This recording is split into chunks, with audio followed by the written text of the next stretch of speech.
રાજ્યના મુખ્યમંત્રી ભૂપેન્દ્રભાઈ પટેલે ગાંધીજીના જન્મસ્થળ પોરબંદર ખાતેથી સ્વચ્છતા અભિયાન કાર્યક્રમ યોજાયો હતો, જ્યારે દેશના વડાપ્રધાન નરેન્દ્રભાઈ મોદી દ્વારા ઝારખંડના હજારીબાગ ખાતેથી અનુસૂચિત જનજાતિઓના કલ્યાણ માટે કરોડો રૂપિયાના વિકાસ કાર્યો જનતાને વિવિધ રાજ્યોમાં અર્પણ કર્યા હતા।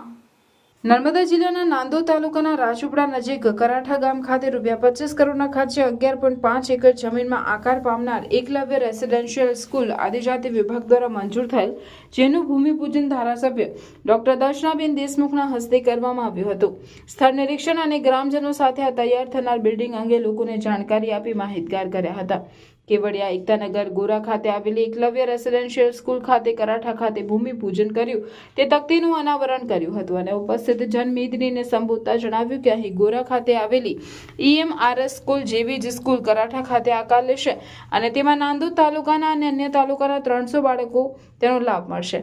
દેશના વડાપ્રધાન નરેન્દ્રભાઈ મોદી દ્વારા છેવાડાના માનવી આદિવાસી લોકોના શિક્ષણ, સ્વાસ્થ્ય અને સડક જેવી પ્રાથમિક સુવિધામાં વધારો કરવા માટે ગાંધી જયંતિ અવસરે ભગવાન બિરસા મુંડાના જન્મસ્થળ ઝારખંડ ખાતેના હજારીબાગ ખાતેથી કરોડો રૂપિયાના વિકાસ કાર્યો આદિવાસી લોકોને ભેટ ધર્યા હતા અને તેઓ આપણા લોકોની હર હંમેશા ચિંતા કરે છે અને માગ્યા વિના આપે છે। જેમ ઇમારતના પાયા મજબૂત હોય તો મકાન વધુ મજબૂત અને ટકાઉ રહે, તેમ આદિવાસીઓના સર્વાંગી વિકાસ માટે બજેટમાં 2 ગણો વધારો કરીને વિવિધ યોજના થકી લોકોના લાભ આપી રહ્યા છે। પ્રધાનમંત્રી જનમન યોજના થકી વંચિત લોકોને લાભ આપવામાં આવી રહ્યા છે।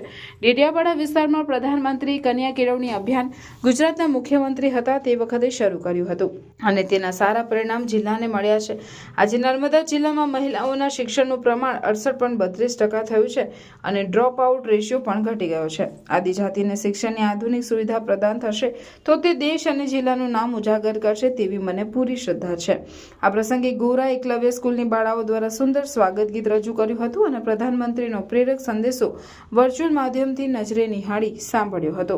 પ્રાયોજના વહીવટદારની કચેરી દ્વારા કાર્યક્રમને સફળ બનાવ્યો હતો।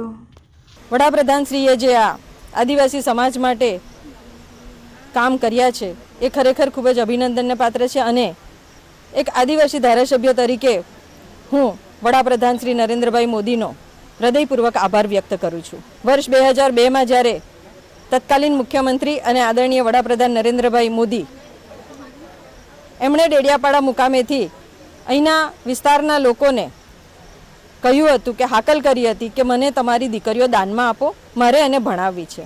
અને ખરેખર આજે દીકરીઓનો ભણવાનો રેશિયો નર્મદા જિલ્લામાં 68.32% જેટલો થઈ ગયો છે।